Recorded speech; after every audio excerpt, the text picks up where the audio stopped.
He titulado este tiempo de hoy Una iglesia poderosa en medio de una cultura perversa. Y el fundamento bíblico para esta impartición, aquellos que tienen allí su Biblia a la mano, ya sea digital o impresa, estamos leyendo en Apocalipsis capítulo 3, versículo 7 al 13, donde dice: escribe al ángel de la iglesia en Filadelfia. Esto dice el santo, el verdadero, el que tiene la llave de David, el que abre y ninguno cierra, y cierra y ninguno abre. Yo conozco tus obras. He aquí, he puesto delante de ti una puerta abierta, la cual nadie puede cerrar, porque aunque tienes poca fuerza, has guardado mi palabra y no has negado mi nombre. He aquí, yo entrego de la sinagoga de Satanás a los que se dicen ser judíos y no lo son, sino que mienten. He aquí, yo haré que vengan y se postren a tus pies y reconozcan que yo te he amado. Por cuanto has guardado la palabra de mi paciencia, yo también te guardaré de la hora de la prueba que ha de venir sobre el mundo entero, para probar a los que moran sobre la tierra. He aquí, yo vengo pronto, retén lo que tienes para que ninguno tome tu corona. Al que venciere, yo le haré columna en el templo de mi Dios y nunca más saldrá de allí. Y escribiré sobre él el nombre de mi Dios y el nombre de la ciudad de mi Dios, la nueva Jerusalén, la cual desciende del cielo de mi Dios, y mi nombre nuevo. El que tiene oído, oiga lo que el Espíritu dice a las iglesias. La palabra del Señor está bendecida.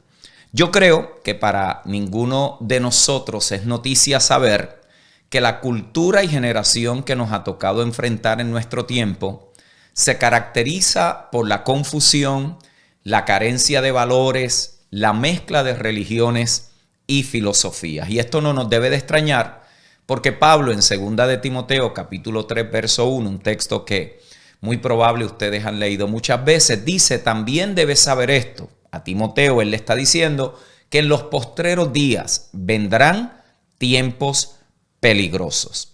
En cada generación la iglesia del Señor ha tenido que enfrentar retos, ha tenido que enfrentar cambios culturales, cambios socioeconómicos, cambios políticos, nuevas filosofías, nuevas creencias, perversiones y muchas otras cosas más. Sin embargo, el llamado a la iglesia del Señor siempre ha sido a confiar en Él. Confiar que Cristo es quien Él dice que es y que hará lo que Él ha dicho que va a hacer. Confiar que la iglesia es el cuerpo de Cristo y que la iglesia también participa con Él en la reconciliación de todas las cosas. Confiar que la verdad que poseemos está establecida en el carácter de Dios y es inquebrantable. Y confiar también en que servimos a una causa por la cual también es digna de morir por ella. Confiamos también que somos la iglesia del Cristo resucitado, la comunidad del Rey. Confiamos que podemos ser una congregación vital y relevante en esta generación sin la necesidad de comprometer la verdad, sin ser intimidados, sin mezclar la cultura con el mundo o la cultura del mundo con la cultura del reino, sino siendo transformadores de esta cultura presente. Por eso es que es tiempo de levantar nuestra cabeza y ver la iglesia en las próximas décadas como sal y luz, capaz de impactar y transformar personas, ciudades y naciones. Y yo quisiera que cada uno de los que está conectado en este momento pueda levantar de una manera metafórica, de una manera allí simbólica, mirando allí con los ojos de su espíritu, el poder mirar el 2023, el 2024, el 2025, mirar los años que están por delante, no con los ojos del pesimismo, no con los ojos del negativismo, sino con una capacidad de poder vernos como iglesia, como sal y luz, y una iglesia que puede impactar, que puede transformar la vida de personas y ser una iglesia relevante en la comunidad. Para eso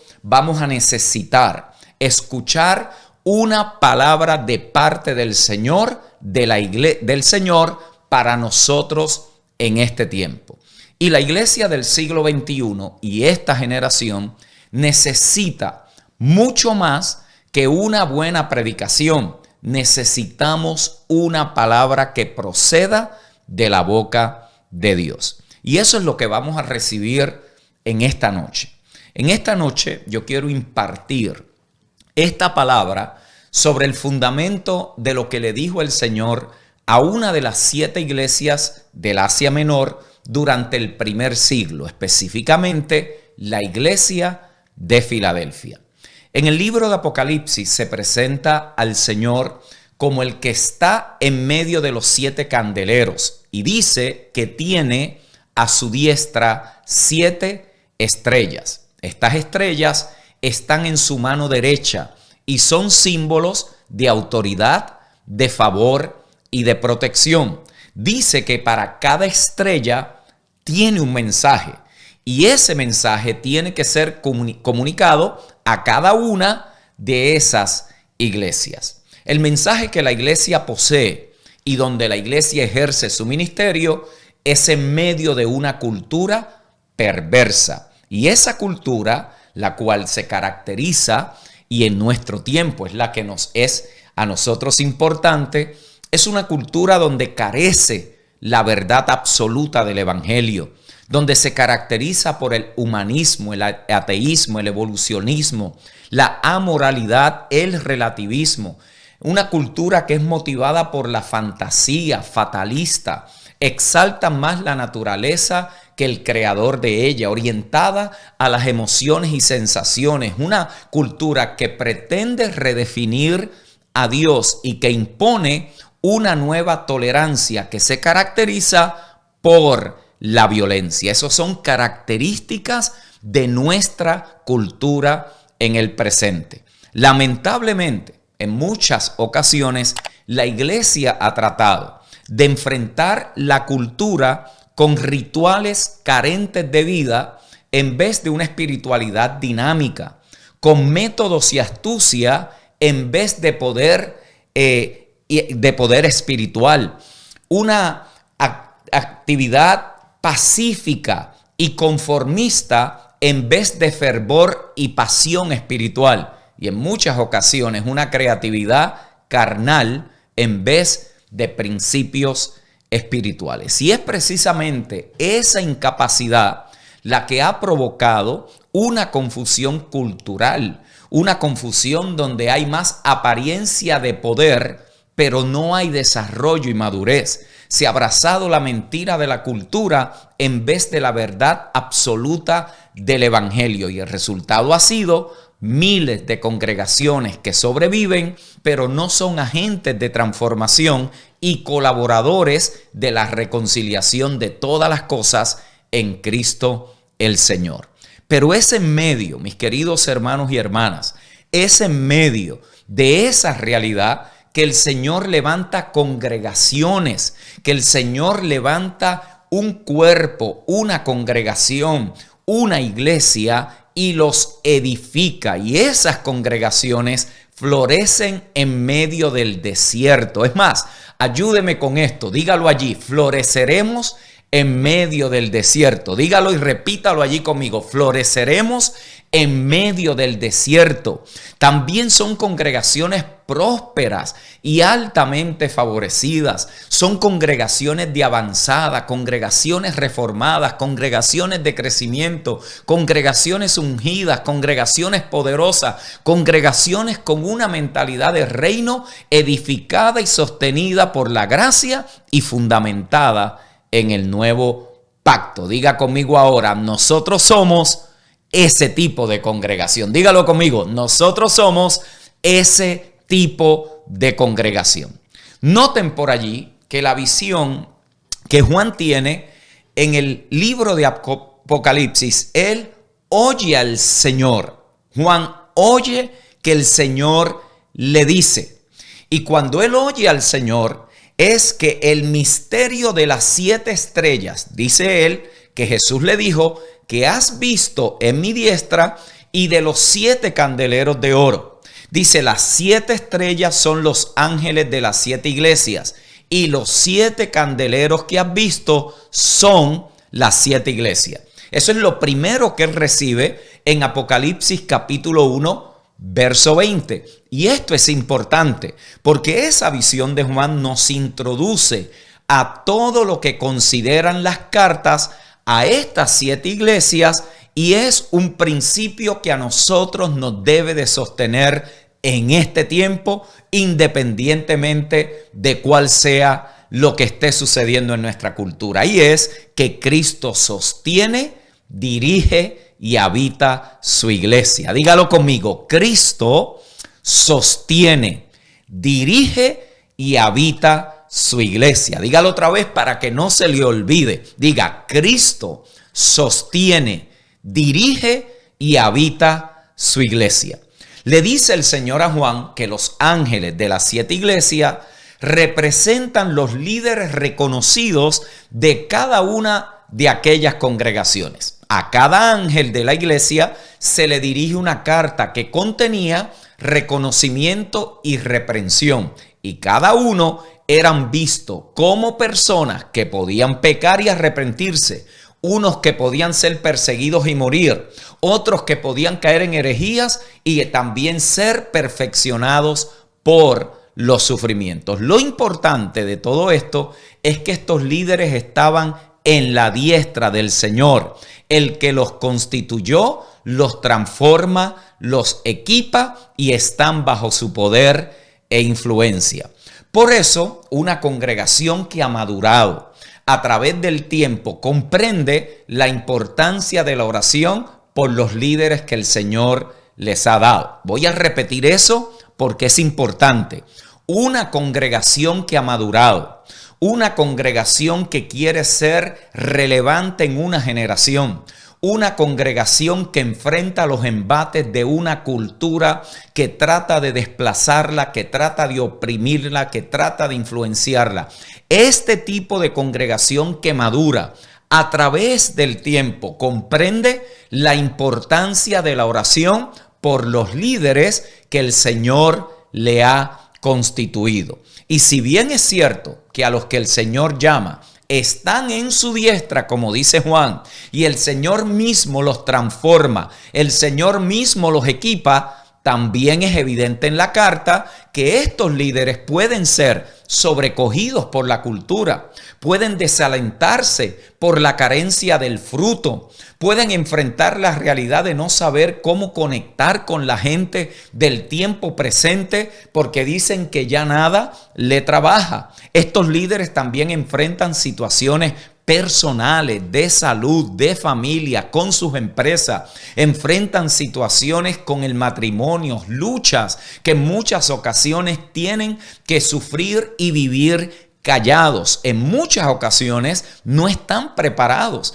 para manejar cambios y transiciones. Por eso el liderazgo de la Iglesia del Señor necesita nuestras oraciones. Y si algo yo le quiero encomendar a ustedes, International Empowerment Center y todas las congregaciones que nos están mirando a través de esta transmisión, ya sea por Facebook, ya sea por YouTube, es que en este 2023 hagamos una prioridad el orar por nuestros pastores, el orar por sus pastores, el presentarlos al Señor continuamente, el estar allí como atalayas, en vela, cuidando en oración la vida de sus líderes. El liderazgo de la iglesia necesita nuestras oraciones. Siempre de afuera las cosas se ven más fácil, pero sus pastores necesitan saber que la congregación los cubre en oración y los protege de todo lo que pueda dañarlos. Noten bien que los 7 candeleros de oro representan las 7 iglesias. Y estas condiciones de estas 7 iglesias se pueden repetir en cualquier tiempo de la historia.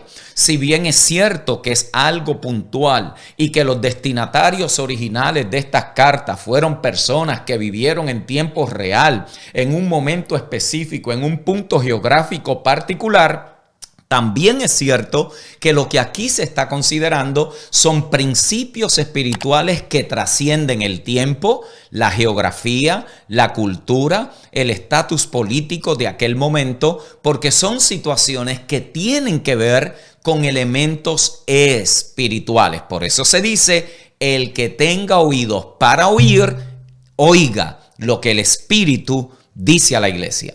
7 iglesias que representan 7 diferentes condiciones. Por ejemplo, la iglesia de Éfeso es la iglesia descuidada.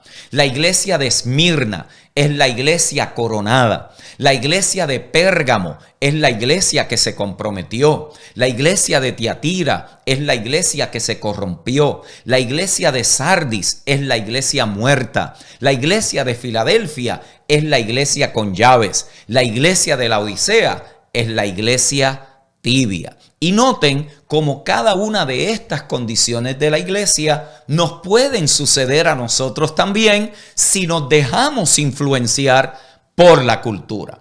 Esta noche es obvio que lo que tenemos es un tiempo limitado, por eso es que yo quiero considerarme solamente en una de esas 7 iglesias, y es la iglesia de Filadelfia.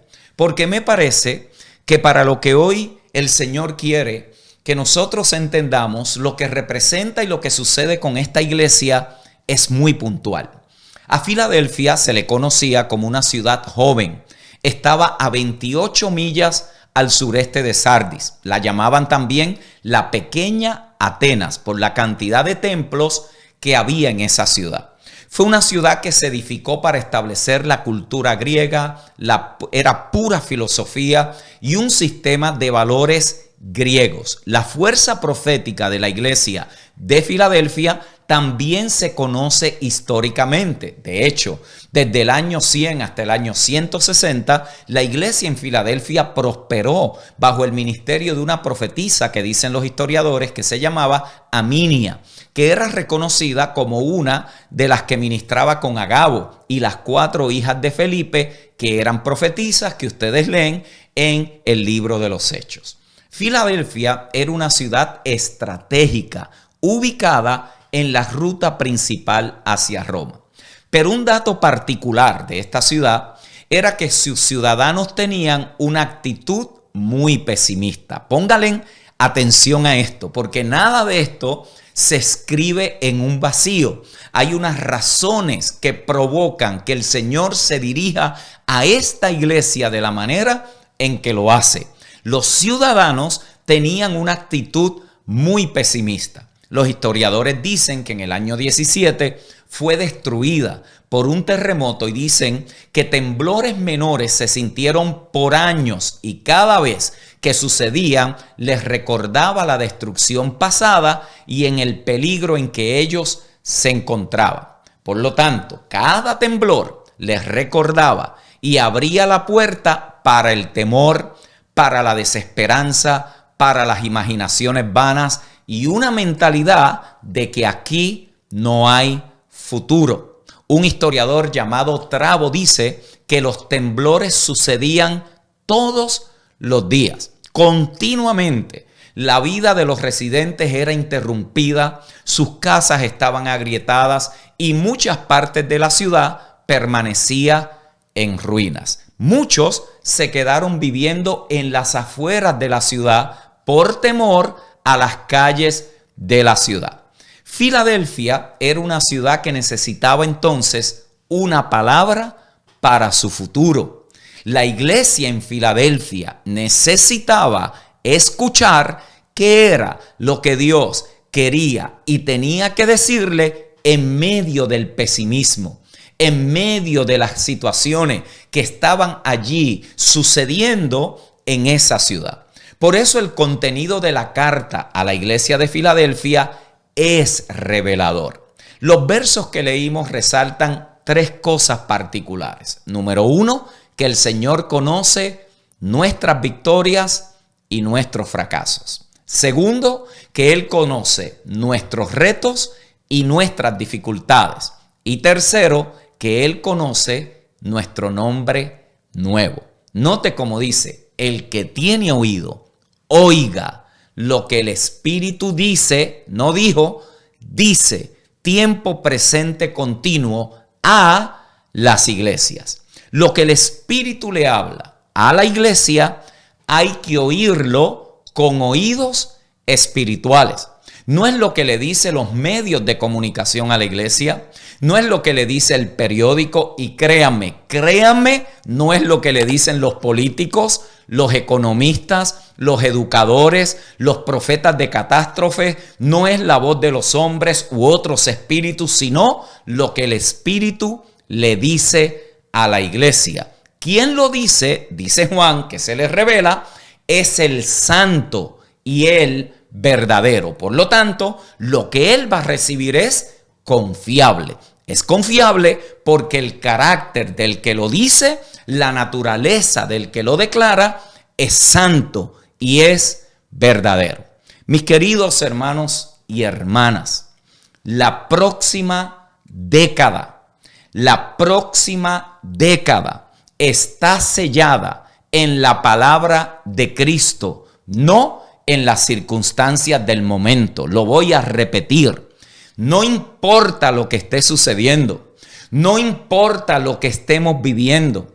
Nosotros no caímos aquí en un paracaídas ayer. La iglesia tiene años y años, siglos sobre la faz de la tierra enfrentando situaciones, enfrentando persecución, enfrentando, mis queridos hermanos, momentos que jamás nosotros hemos vivido como iglesia en esta parte del mundo. Sin embargo, la iglesia siempre ha salido vencedora y victoriosa. ¿Por qué? Porque el futuro de la iglesia no depende del estatus presente o de quién está en el poder, sino de lo que Cristo ha declarado a ella. Por eso es que la próxima década está sellada en la palabra de Cristo, no en las circunstancias del momento. Quizás en este momento, por supuesto, que algunos pueden estar enfrentando alguna situación en su vida,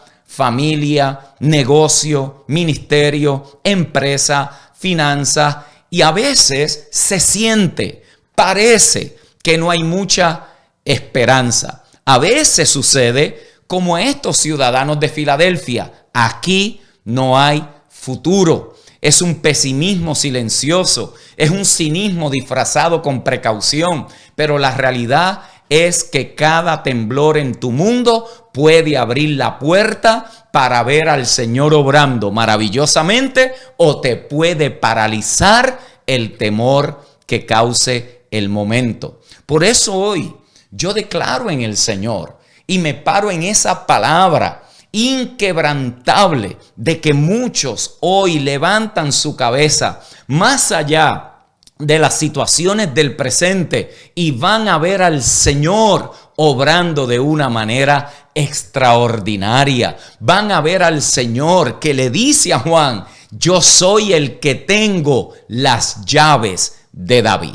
Y él dice que las llaves abren, las llaves cierran, las llaves son para puertas, y las llaves de las puertas de tu vida las tiene el Señor. Por eso es que hay que entender lo que el Espíritu dice a la iglesia, porque habrá momentos donde le tienes que echar mano a una de esas llaves. Y todo esto es un lenguaje metafórico para ayudarnos a entender vivencias y experiencias en la vida del Espíritu que nos ayudan a entender qué Dios puede estar haciendo en un momento determinado. La Escritura habla de diferentes llaves. Por eso él dice allí que él tiene la llave de David. ¿Qué es la llave de David? Es una adoración reformada. Apocalipsis 3:7 escribe al ángel de la iglesia en Filadelfia: esto dice el santo, el verdadero, el que tiene la llave de David, el que abre y ninguno cierra, y cierra y ninguno abre. El que tiene la llave de David es un adorador con mentalidad de gobierno, no con mentalidades de perseguido, de víctima. Es uno que tiene una mentalidad de conquista, de gobierno en el Señor. Es una adoración que está establecida en la verdad presente, no en ritos, no en ceremonia, no en cosas que no tienen vida en sí mismo. Es una adoración establecida en la verdad presente, no dirigida a los sentimientos. Es una adoración de conquista, no de sobrevivencia. Y hay momentos, mis queridos hermanos, donde la adoración de nuestro corazón se perfecciona en los momentos más difíciles de nuestra vida. Por eso es que Pedro dice que cuando nuestra fe sea probada por el fuego, hay momentos que lo único que tú vas a tener es levantar tu voz al cielo como un adorador reformado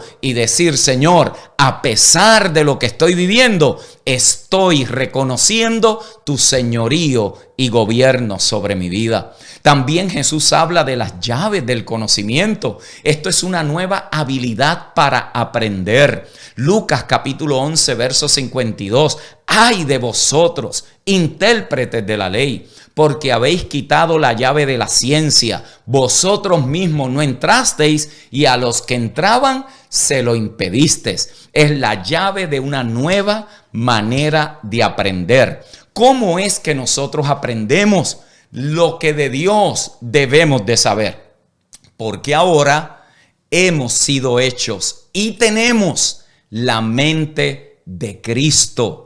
Por lo tanto, por medio de esa capacidad espiritual, podemos conocer la administración de la gracia del Señor.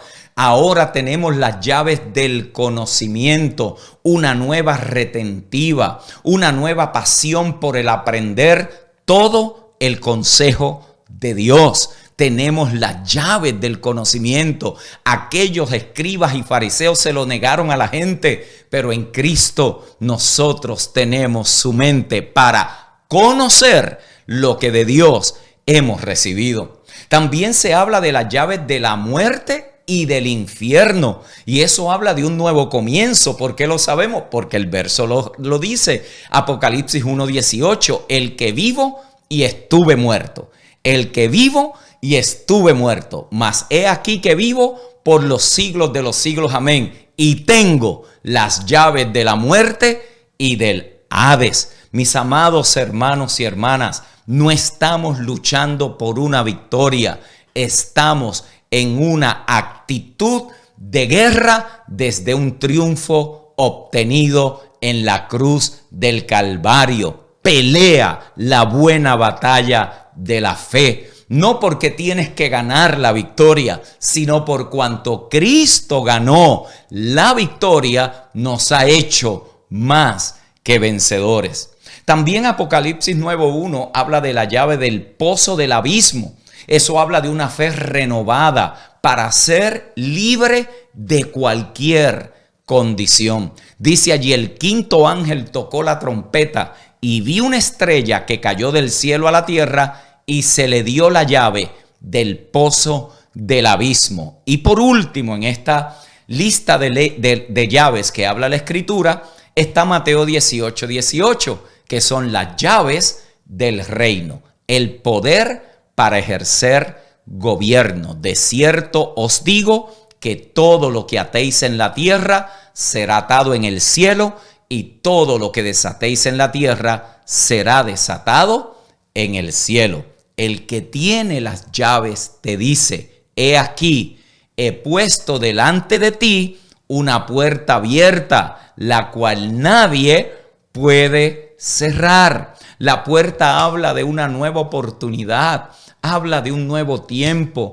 La puerta se abrió y se mantendrá abierta. Así es que lo dice en el original. La puerta se abrió y se mantendrá abierta hasta que puedas entrarás a ella más rápido de lo que te imaginas. Y cuando se presente ese momento de oportunidad, no vas a perder fuerzas esforzándote para hacer que las condiciones sean favorables. No, porque el que abrió la puerta también preparó las condiciones para que entraras por ella. Por eso entrarás de una vez, porque quien la abrió fue el Señor. Y miren lo que pasa en la Biblia cuando Él abre puertas. Hechos 14:27. El Señor abrió la puerta de la fe para los gentiles. Primera de Corintios 16:9. A Pablo se le abrió una puerta y él dice, amplia y espaciosa. Y dice que al otro lado habían también muchos adversarios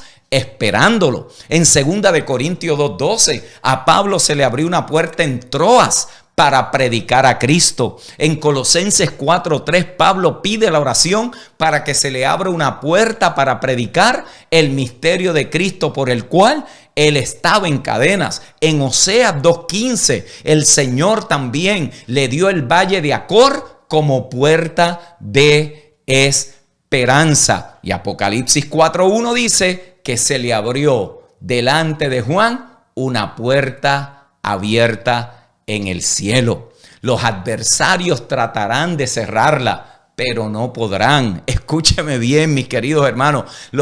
Cuando Dios es el que abre la puerta, no es que no va a haber resistencia, no es que no vienen contrariedades. Hay gente que tiene una teología de primaria donde dice, si es de Dios, todo va a salir bien. Bueno, eso solamente se lo cree al que nunca ha tenido que entrar por una puerta que el Señor abre. Las puertas que abre van a tener resistencia. La diferencia es que si la abrió el Señor, tú vas a entrar y nadie la puede cerrar. Si yo fuera usted, yo diría amén a eso, porque lo que le estoy diciendo es que para Empowerment Center, cuando se abren puertas de parte de Dios, no hay hombre, no hay condición, no hay economía, no hay nada que la pueda cerrar. Los adversarios del Señor tratarán de cerrarla, pero no podrán, porque el que la abrió dijo, nadie la podrá cerrar. Los adversarios pueden ser muchos,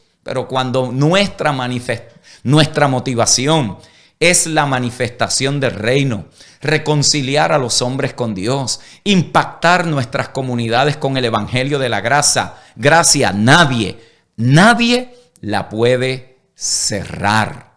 Y a veces vas a entrar por esa puerta, como dice Apocalipsis 3:8, con poca fuerza. Note cómo dice, porque aunque tienes poca fuerza son los escenarios donde la gracia se manifiesta. Poca fuerza es donde lo que parece que no va a suceder, sucede. Poca gente no significa que no podemos tener un impacto en Miami. No significa que no podemos dejar una marca. No significa que no podemos avanzar.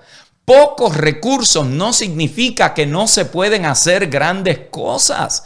Pablo sabía que en su debilidad se perfecciona la fortaleza del Señor. Por eso es que hay que combatir, mis queridos hermanos, esa mentalidad de intimidación. Tenemos que movernos en fe cuando se abra la puerta de la oportunidad. No subestimemos que seamos pequeños. No subestimemos que no tenemos local. No subestimemos que no tenemos recursos en grandes escalas. No subestimemos que no tenemos nuestro propio edificio. ¿Qué importa en este momento? Lo que es importante es que le servimos al Dios que dijo, las llaves yo las tengo en la mano y aunque tú tengas poca fuerza, yo estoy allí contigo para socorrerte. Por eso es que podemos hablar a las montañas que tratan de resistir para que sean aplanadas. El verso 9 que nos dice, he aquí, yo entrego de la sinagoga de Satanás a los que se dicen ser judíos y no lo son, sino que mienten. He aquí, yo haré que vengan y se postren a tus pies y reconozcan que yo te he amado. Tenemos que aprender a destruir, a derribar toda fortaleza que se opone contra el conocimiento de Cristo. Una fortaleza es un lugar fortificado de resistencia. Es un lugar dominado por un poder o influencia particular, sea este filosófico, cultural, diabólico. Pablo lo presenta en 2 de Corintios 10, 3 al 6, cuando dice, pues aunque andamos en la carne, no militamos según la carne, porque las armas de nuestra milicia no son carnales, sino poderosas en Dios para la destrucción de fortaleza, derribando argumentos y toda altivez que se levanta contra el conocimiento de Dios y llevando cautivo todo pensamiento y estando prontos para castigar toda desobediencia cuando vuestra obediencia sea perfecta. Tenemos que desbaratar esas fortalezas filosóficas, culturales, esas influencias que crean esas barreras para que la verdad de Dios no penetre hasta lo más íntimo de nuestro ser, porque sabemos que el Señor nos dará esa victoria. Apocalipsis 3, 10 al 11, por cuanto has guardado la palabra de mi paciencia, yo también te guardaré de la hora de la prueba que ha de venir sobre el mundo entero para probar a los que moran sobre la tierra. Y el verso 11 dice, aquí yo vengo pronto, retén lo que tienes para que ninguno tome tu corona. Me encanta, queridos hermanos, cómo lo dice la Biblia de las Américas.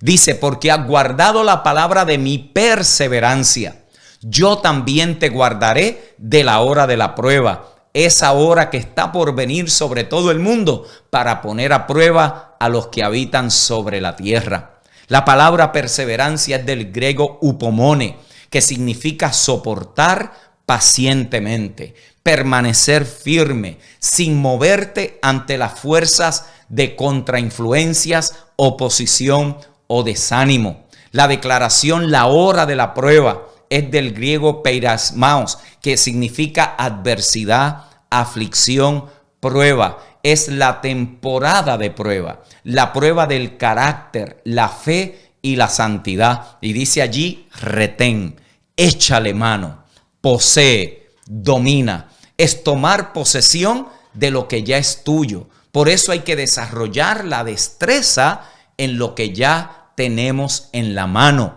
Apropiarnos el conocimiento que tenemos, ponerlo en práctica, permitir que nos influencie de tal manera que nuestra vida sea un reflejo de esa realidad que poseemos en Cristo el Señor. El verso 12 dice, al vencedor le daré una columna en el templo de mi Dios y nunca más saldrá de allí. Escribiré sobre él el nombre de mi Dios y el nombre de la ciudad de mi Dios y mi nuevo nombre. El que tiene oído, oiga lo que el Espíritu dice a las iglesias. Note bien, el vencedor, uno que conquista, que domina, que prevalece, que alcanza la victoria. Es la misma palabra que se usa en Juan 16:33 cuando Jesús dice, estas cosas os he hablado para que en mí tengáis paz. En el mundo tendréis aflicción, pero confiad, yo he vencido al mundo. Y esa declaración es que Él impide que el mundo opere efectivamente. Por eso es que tú y yo somos diferentes. Tenemos un recurso espiritual que no lo tiene el que no ha nacido de Dios.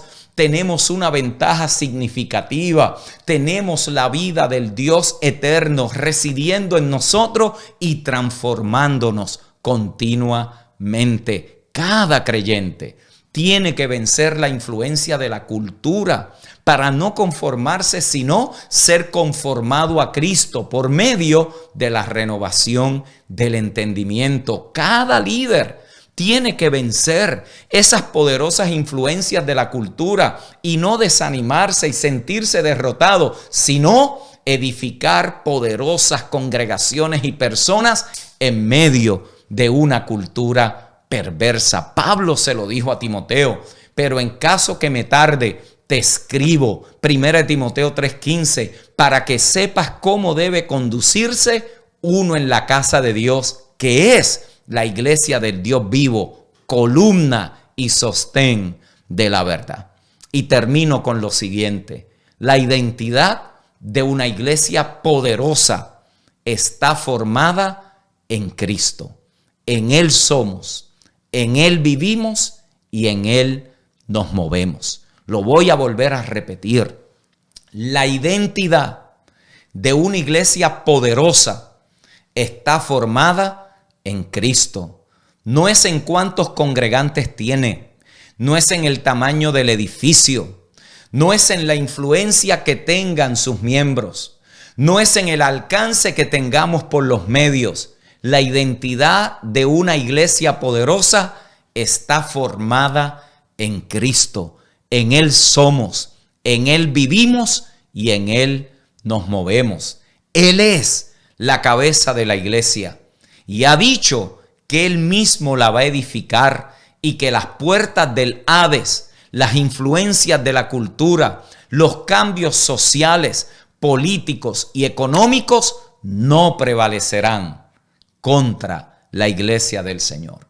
Así que, mis queridos hermanos y hermanas, de cara al futuro, hacia la próxima década, tengamos ánimo que Él estará edificando una iglesia poderosa en medio de una cultura perversa. Y ustedes son parte de esa iglesia.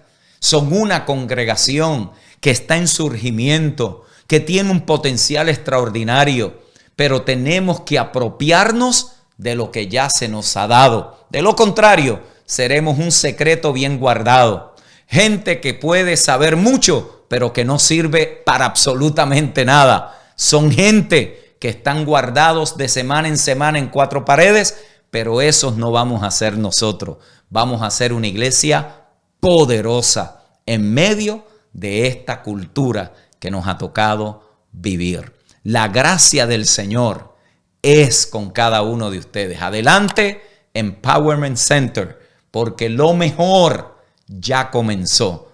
Aprendamos a vivir en esa realidad y caminemos seguros de que el que nos llamó es poderoso también para guardar el depósito en nosotros. Bendecidos y bendecidas son todos. Temas. Les recuerdo a todos los que deseen estudiar la Escritura de una manera profunda y sistemática, les invito a que consideren ser parte de la comunidad virtual Transformados en Cristo. Proponte para este nuevo año ser un estudiante consistente de la Escritura. Hoy la gente obtiene su teología de frases de Facebook, de mensajes en Twitter, de 15 segundos, de 15 minutos en YouTube. Estudia la Escritura de una manera profunda, responsable, sistemática, en un ambiente que te va a edificar, que te va a preparar para poder entender esta gloriosa realidad de lo que Dios ha hecho en Cristo